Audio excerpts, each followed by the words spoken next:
Well, hello there. My name is Mark Miles, and I love helping trainers, presenters, workshop facilitators really take their results to the next level. And in today's video, I want to speak to anyone that's delivering content online. I want to speak to anyone that's running workshops or any kind of event or presentation in the online space. Because prior to COVID, we could kind of live in the fantasy land or the land that existed that generally all training, all workshops, and all, I guess, informational exchanges were generally going to be of the face to face nature and medium and mode of delivery, so to speak. But once the COVID pandemic happened, we were really thrust into a brand new reality that great trainers, presenters, facilitators, influencers alike had to become very competent and very comfortable delivering content online, so to speak. And what we need to realize is that going forward, if you're going to really stand out in the marketplace as a really great influencer or presenter or trainer, whatever you call yourself, you have to get the online skills sorted and you have to constantly work at your craft. Now, in today's video, I want to talk to you about the camera, because what we often find is that people that are not used to presenting online really make some very common mistakes with the camera and how they interact with the camera when they're actually delivering online, actually do themselves a huge disservice. Now, recently I've been watching a number of webinars presented by the government, yes, the government, and even corporate agencies and people that are presenters from the corporate space. Now, what we need to realize is that how you show up on the camera has a direct impact on how effectively people receive your message.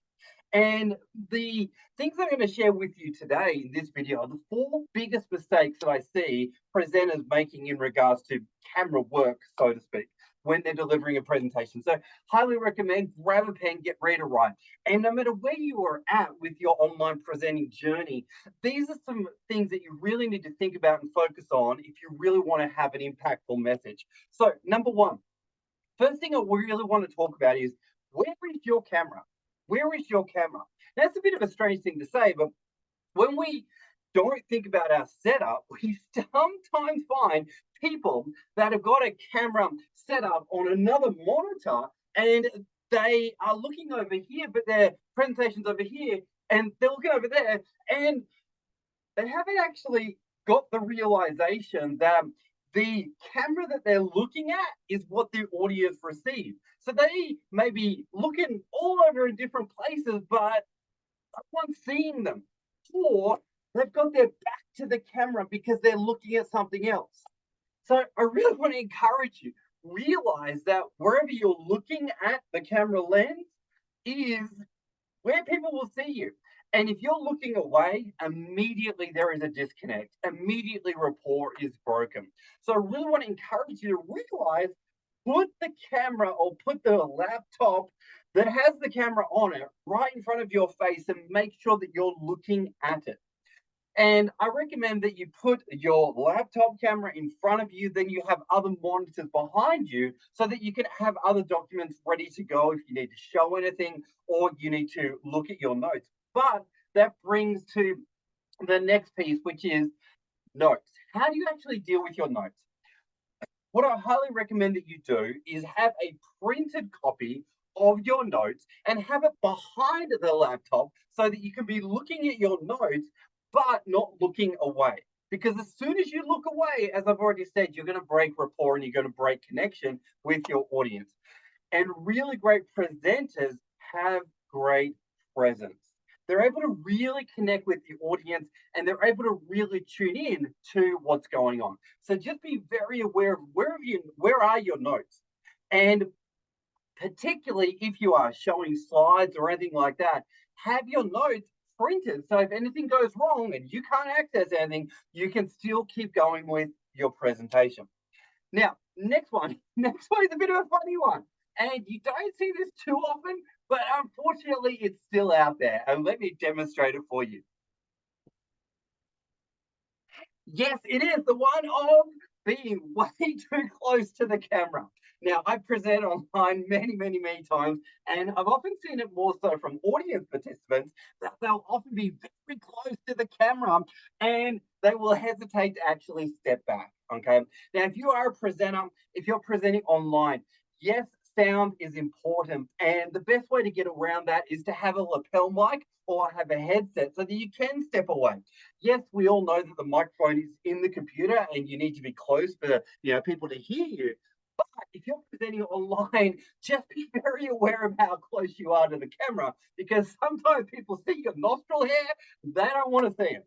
And as a participant, just take a step back because the presenter doesn't want to see your nostril hair either. All right. So just be aware of how close you are to the actual camera itself.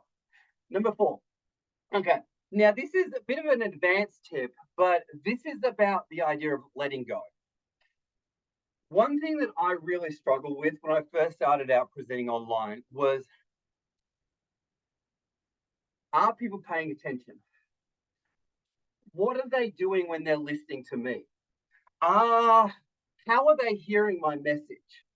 Oh, that participant over there, that number, 13 of 300 or whatever it may have been, they're sitting back and they've got their arms crossed.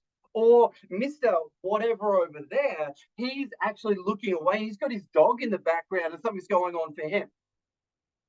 And I got tied up. I don't know if anyone can relate, but I got tied up. I got hooked in. I got overly concerned about how people were receiving my message and what was going on for the participants.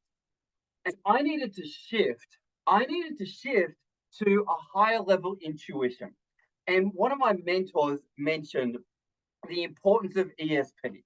And basically, he said that you need to, if you are a professional, you need to detach from an attachment to knowing and watching how your participants are receiving your message. You need to step back and you need to tune in to how is your message landing. And you need to stop looking at the people, stop looking at the gallery and being obsessed of what are they saying, how are they saying it, or are they paying attention, all that. You've got to start to trust your message.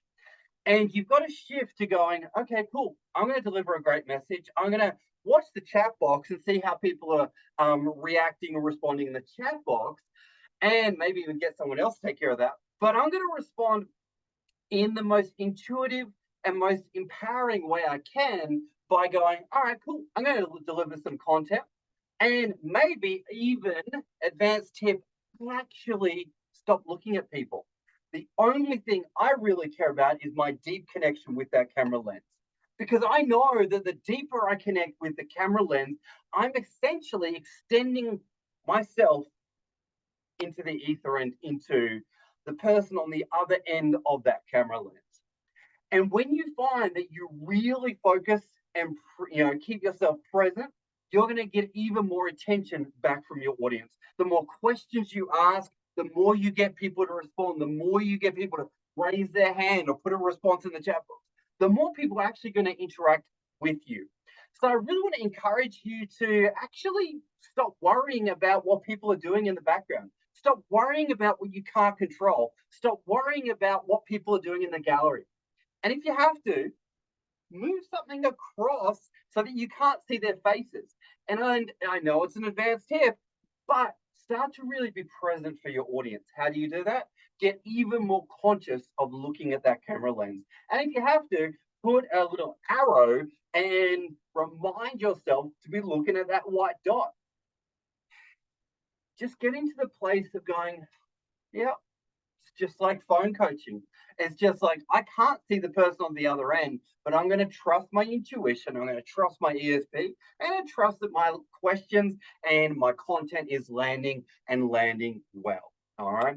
So just a quick reminder of these tips. Number 1 is make sure you're looking at the camera lens and make sure that you've got your laptop or the camera positioned right in front of you and you're not looking away and doing, having your back to the camera or anything like that. All right. Number 2 is look at the camera and have your notes positioned in a really great place where it's close to see. And also, if something goes wrong, you've still got them available. Number 3, don't look too close. Don't put your face right in front of the camera. It looks weird and no one wants to see up your nostril hairs. And last of all, number 4,